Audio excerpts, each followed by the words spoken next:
പുതിയൊരു വീഡിയോയിലേക്ക് സ്വാഗതം. അപ്പോൾ ഇന്നത്തെ നമ്മുടെ വീഡിയോ എന്ന് പറയുന്നത് നമ്മുടെ ദിവസത്തെ കുറച്ച് വിശേഷങ്ങൾ ഉൾപ്പെടുത്തിയൊരു കുഞ്ഞു വീഡിയോ ആണ്. അപ്പോൾ ഞാനിതാ പുറത്തേക്കുള്ള ഗേറ്റ് ഇങ്ങനെ നമ്മൾ വെളിയിലേക്ക് ഇറങ്ങുന്ന ഗ്രില്ലിൽ ഇങ്ങനെ തുറന്നിട്ട് ഞാൻ പുറത്തേക്ക് ഒന്ന് ഇറങ്ങി ഒരു 5 മിനിറ്റ് അവിടെ ഇങ്ങനെ നോക്കി നിൽക്കും.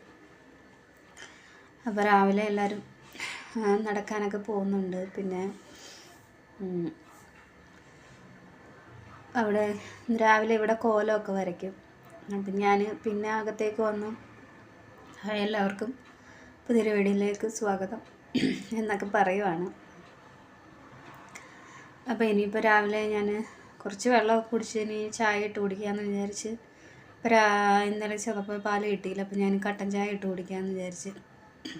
അപ്പോൾ ഇടിയപ്പം ഉണ്ടാക്കണം. അപ്പോൾ അതിന് വേണ്ടിയിട്ട് പാത്രം വെച്ചിട്ട് ആ പൊടി ഒന്ന് ചൂടാക്കി എടുക്കാമെന്ന് വിചാരിച്ചു. അപ്പോൾ അരിപ്പൊടി ചൂടാക്കി എടുത്തിട്ടുണ്ട്.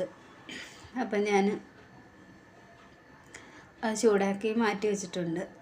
ഇനി നമുക്കിത് ചൂടുവെള്ളം ഒഴിച്ചിട്ട് കുഴച്ചെടുത്താൽ മതി. ചെറിയ തീയിലിട്ടാണ് ഒന്ന് ചൂടാക്കി എടുക്കുന്നത്. അപ്പം ഞാനവിടെ അരിപ്പൊടി ചൂടാക്കി വെച്ചപ്പോഴത്തേക്കിന് ഒരാളത് കൊണ്ട് തവി കൊണ്ടിട്ട് ഇളക്കുവാണ്.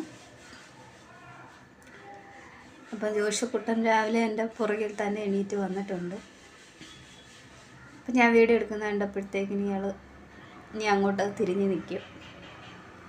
ഇനി മുഖത്തെടുത്തില്ല, ഇനി ഇങ്ങനെ തിരിഞ്ഞൊക്കെ നിൽക്കും.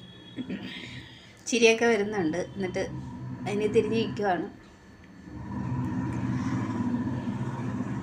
അപ്പം ഞാനത് ചിക്കന് കറി വെക്കാനായിട്ട് എടുത്തിട്ടുണ്ട്. അപ്പം ചിക്കൻ രാവിലെ കറി വെച്ച് കഴിഞ്ഞാൽ നമുക്ക് കാപ്പിക്ക് കൊടുക്കാം, ഉച്ചയ്ക്ക് ചോറിനും കഴിക്കാമെന്ന് വിചാരിച്ചു. അപ്പം അതിന് വേണ്ടിയിട്ടുള്ള സവാള, വെളുത്തുള്ളി ഇതെല്ലാം എടുത്തു വെച്ചിട്ടുണ്ട്. അപ്പോൾ ആദ്യം നമ്മൾ ചിക്കൻ കുറച്ച് മുളക് പൊടി, മല്ലിപ്പൊടി, മഞ്ഞൾപ്പൊടിയൊക്കെ ചൂടാക്കി ഇട്ടിട്ട് അതൊന്ന് കുറച്ച് എണ്ണ ഒഴിച്ചിട്ട് നമ്മൾ ചിക്കൻ തിരുമ്മി വേവാനായിട്ട് വെച്ചിട്ടുണ്ട്. അപ്പോൾ ചിക്കൻ വേവുന്ന സമയം കൊണ്ട് നമ്മുടെ ഉള്ളിയൊക്കെ വഴറ്റിയെടുക്കണം. അപ്പം ഇപ്പോൾ സമയക്കുറവ്, പെട്ടെന്ന് നമുക്ക് കറി തയ്യാറാക്കാൻ വേണ്ടിയിട്ടാണ് കുക്കറിൽ വേവിക്കുന്നത് ചിക്കൻ. അതല്ലെങ്കിൽ അല്ലാതെ തന്നെ നമുക്ക് വെക്കാം. അപ്പോൾ സവാള ആ സമയത്ത് നമ്മൾ അരിഞ്ഞെടുക്കുകയാണ്. അപ്പോൾ സവാള അരിഞ്ഞെടുത്ത് കഴിഞ്ഞിട്ട് നമുക്കിനി ഇതൊക്കെ വഴറ്റിയെടുക്കണം. അപ്പോൾ എൻ്റെ വീഡിയോസ് കാണുന്ന പുതുതായിട്ടുള്ള കൂട്ടുകാരുണ്ടെങ്കിൽ ചാനലൊന്ന് സബ്സ്ക്രൈബ് ചെയ്യാനും സപ്പോർട്ട് ചെയ്യാനും മറന്നു പോകരുത്. വീഡിയോസ് ലൈക്ക് ചെയ്യാൻ മറന്നു പോകല്ലേ. അപ്പോൾ ഇതാ വീഡിയോ കാണുന്നവർ മുഴുവനായിട്ട് വീഡിയോ കാണാനായിട്ട് ശ്രമിക്കണേ. അപ്പം ഇനി നമുക്കിത് അരിഞ്ഞെടുത്തതിന് ശേഷം ചിക്കൻ കറി വെക്കണം. അപ്പം ഞാൻ വേറെ എന്തൊക്കെയോ കാര്യങ്ങൾ പറയുന്നുണ്ട്. അപ്പം നാട്ടിലെ മഴയെക്കുറിച്ചൊക്കെയാണ് പറയുന്നത് കേട്ടോ. അങ്ങനെ പിന്നെ ഞാൻ ലൈവൊക്കെ ചെയ്ത് നോക്കി, ചുമ്മാതെ ജസ്റ്റ് ഒന്ന് ലൈവ് കയറിയിട്ട് അന്നേരം തന്നെ അങ്ങ് ഓഫ് ചെയ്തു കേട്ടോ. അപ്പം ഞാനിതുവരെ ലൈവ് ചെയ്യാത്തതുകൊണ്ട് ആദ്യമായിട്ടൊന്ന് ചെയ്ത് നോക്കിയതാണ്. അപ്പോൾ അതിൻ്റെ കാര്യമൊക്കെയാണ് പറഞ്ഞുകൊണ്ടിരിക്കുന്നത്. ആരും വന്നില്ല എന്നൊക്കെയാണ് ഞാൻ പറയുന്നത്.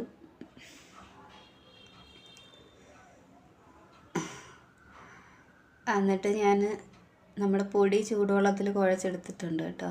അത് അല്പസമയം കഴിഞ്ഞിട്ട് നമുക്കിതൊന്ന് തണുത്ത് കഴിയുമ്പം അച്ചിലേക്ക് ഇട്ട് കൊടുത്തതിന് ശേഷം ഞാനിത് അതിങ്ങനെ പ്രസ് ചെയ്തെടുക്കുന്നുണ്ട്. അപ്പോൾ 2 തട്ടിൽ നമ്മൾ അതേപോലെ ഇങ്ങനെ മാവ് പ്രസ് ചെയ്തെടുത്തതിന് ശേഷം വേവാനായിട്ട് വെച്ചിട്ടുണ്ട്. അപ്പോൾ ആ സമയത്ത് ഞാൻ ഇപ്പുറത്ത് ഉള്ളിയൊക്കെ വഴറ്റുന്നുണ്ടായിരുന്നു. അപ്പോൾ അതിലേക്ക് ഞാൻ ഒരല്പം മുളക് പൊടി, 1 സ്പൂൺ മുളക് പൊടിയും 1/4 ടീസ്പൂൺ ഉലുവാപ്പൊടിയും കൂടെ ചേർത്തതിന് ശേഷം നമ്മുടെ വേവിച്ച് വെച്ചിരുന്ന ചിക്കൻ അതിലേക്ക് ഇട്ട് കൊടുത്തിട്ടുണ്ട്. അതിലേക്ക് ആവശ്യത്തിനുള്ള വെള്ളവും കൂടി വെച്ചിട്ടുണ്ട്.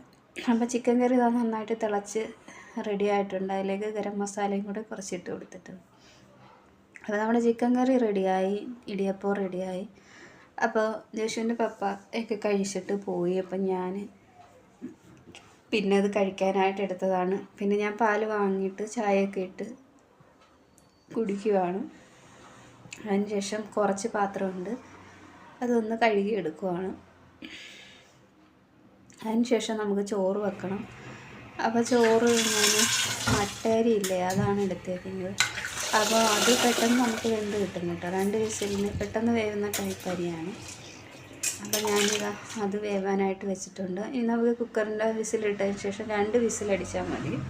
അത് കഴിഞ്ഞിട്ട് എയർ പോയിട്ട് നമുക്ക് ഊറ്റിയെടുക്കാം. അപ്പോൾ ഇത് ചൗച്ചവും നമ്മുടെ പച്ചക്കറിയുടെ കൂടെയൊക്കെ കിട്ടത്തില്ലേ, അതാണ്. അതൊന്ന് മെഴുക്കുവരട്ടി വെക്കാമെന്ന് വെച്ചാൽ അപ്പോൾ ഞാൻ എൻ്റെ പകുതിയാണ് എടുത്തത്. അപ്പോൾ അതൊന്ന് അരിഞ്ഞെടുത്തിട്ട് കുറച്ച് മതി നമുക്ക് ഉച്ചക്കത്തേക്ക് കഴിക്കാൻ വേണ്ടിയിട്ട് മെഴുക്കുവരട്ടി വെച്ചത്. അപ്പോൾ അതും അതിൻ്റെ കൂടെ ഒരു സവാളയും 2 പച്ചമുളകും കൂടി ചേർത്ത് ഞാൻ അരിഞ്ഞെടുത്തിട്ടുണ്ട്. അപ്പോൾ നമ്മൾ ഇതേപോലെ നീളത്തിലാണ് അരിഞ്ഞെടുത്തേക്കുന്നത്. അപ്പോൾ അത് മെഴുക്കുവരട്ടി വെക്കാനായിട്ട് ഞാൻ പാത്രം വെച്ചിട്ട് അതൊന്ന് ചൂടായതിന് ശേഷം അതിലേക്ക് കടുകിട്ട് പൊട്ടിച്ചെടുക്കാം. കടുകൊന്ന് നന്നായിട്ട് പൊട്ടിയതിന് ശേഷം നമ്മൾ അരിഞ്ഞ് വെച്ചിരിക്കുന്ന ആ ചൗച്ചവില്ലേ അത് അതിലേക്ക് ഇട്ട് കൊടുക്കുക. അപ്പോൾ അതുകൂടി ഇട്ട് കൊടുത്തതിന് ശേഷം ഇനിയൊന്ന് ചെറിയ തീയിലിട്ടതിന് ശേഷം ഇതൊന്ന് വഴറ്റിയെടുക്കണം. ആവശ്യത്തിനുള്ള ഉപ്പ് കൂടി ഇട്ട് കൊടുക്കുന്നുണ്ട്. നമ്മളിതിലേക്ക് മുളക് പൊടി മഞ്ഞൾപ്പൊടി ഒന്നും ചേർക്കണ്ട. ഇതിങ്ങനെ നന്നായിട്ട് വെന്ത് വരും. അപ്പോൾ ഇത് പിന്നെ എരിവിനാവശ്യം ആ പച്ചമുളക് മാത്രമാണ് നമ്മൾ ചേർക്കുന്നത്. അപ്പോൾ ഈ ചൗച്ചവ ഇങ്ങനെ മെഴുക്കുവരട്ടി ഉണ്ടാക്കിയിട്ടില്ലെങ്കിൽ നിങ്ങളൊന്നും ഉണ്ടാക്കി നോക്കണം കേട്ടോ, നല്ല ടേസ്റ്റാണ്. അപ്പോൾ കുഞ്ഞുങ്ങൾക്ക് ഇഷ്ടപ്പെടും. എന്ന് വെച്ചാൽ അതിൽ നമ്മൾ എരിയൊന്നും ചേർക്കാതെ, പച്ചമുളകിൻ്റെ എരി വളരെ കുറവായിരിക്കും. അപ്പോൾ അതുകൂടെ ഇട്ട് നന്നായിട്ട് വെന്തതിന് ശേഷം ഒരു കൈപ്പിടി തേങ്ങയും കൂടി ഇട്ട് നമുക്കിതങ്ങ് ഇളക്കിയെടുത്ത് കഴിഞ്ഞാൽ നമ്മുടെ മെഴുക്കുവരട്ടിയും റെഡിയാവും. ഇനി നമുക്കൊന്ന് ഒരു ഒഴിച്ച് കറിയും കൂടി തയ്യാറാക്കണം. അപ്പം ഞാനിവിടെ കുറച്ച് തൈരുണ്ട്, അപ്പോൾ അത് മോര് കാച്ചാന്ന് വിചാരിച്ചു. അപ്പോൾ മെഴുക്കുവരട്ടി റെഡിയായി മാറ്റി വെച്ചു. ഇനി മോര് കാച്ചാനായിട്ട് തൈര് എടുത്തിട്ടുണ്ട്. അതിലേക്ക് 1/4 ടീസ്പൂൺ മഞ്ഞൾപ്പൊടിയും കൂടി ഇട്ട് കൊടുക്കുന്നുണ്ട്. അപ്പോൾ ഈ തൈരിന് ഒട്ടും പുളിയില്ല, ചെറിയൊരു പുളിയേ ഉള്ളൂ. നമുക്ക് ഇവിടെ നിന്ന് കടയിൽ നിന്ന് വാങ്ങിയ തൈരാണ് കേട്ടോ. അപ്പോൾ ഞാൻ അതിൻ്റെ കൂടെ 2 തക്കാളി അരിഞ്ഞതും കൂടി ചേർക്കുന്നുണ്ട്. കുറച്ച് കറിവേപ്പില, ഇഞ്ചി വെളുത്തുള്ളി അരിഞ്ഞത് എടുത്തിട്ടുണ്ട്. അപ്പോൾ ആ ചോറ് നമ്മൾ എയറെല്ലാം പോയതിന് ശേഷം ഞാനത് ഊറ്റാനായിട്ട് വെച്ചിട്ടുണ്ട്.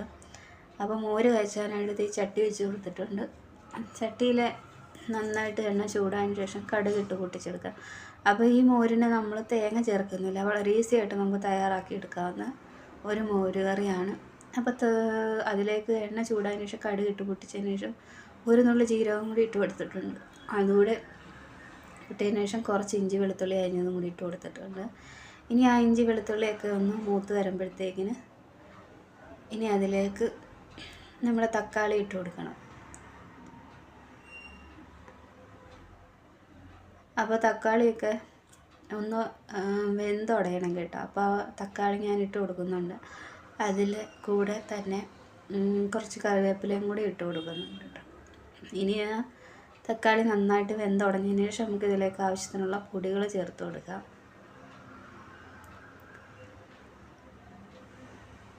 അപ്പോൾ തക്കാളി നന്നായിട്ട് വെന്തുടഞ്ഞിട്ടുണ്ട്. ഇതിലേക്കൊരു ചെറിയ സ്പൂണിന് 1/4 ടീസ്പൂൺ മുളക് പൊടി ചേർത്ത് കൊടുക്കുന്നുണ്ട്.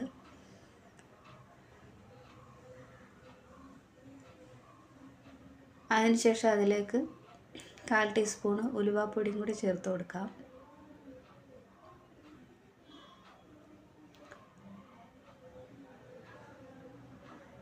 ഇനി ഇത് നല്ലതുപോലെ ഒന്ന് വഴറ്റിയെടുക്കുക. വഴറ്റിയെടുത്തതിന് ശേഷം നമ്മൾ ഇതിലേക്ക് തൈര് ചേർത്ത് കൊടുക്കുന്നു. അതിന് ചേർത്ത് കൊടുത്തിട്ട് ആവശ്യത്തിനുള്ള ഉപ്പും ചേർത്ത് ചൂടാക്കി എടുത്താൽ മതി, ചെറിയ തീയിൽ ചൂടാക്കി എടുത്ത്. പിന്നെ ഞാൻ ചോറ് കഴിക്കാനായിട്ട് എടുത്തിട്ടുണ്ട്. അപ്പോൾ ഇത്രയേ ഉള്ളൂ വീഡിയോ ഇഷ്ടപ്പെടുകയാണെങ്കിൽ ലൈക്ക് ചെയ്യുക, ഷെയർ ചെയ്യുക, കമൻറ്റ് ചെയ്യുക. പുതിയൊരു വീഡിയോ ആയിട്ട് വീണ്ടും കാണാം.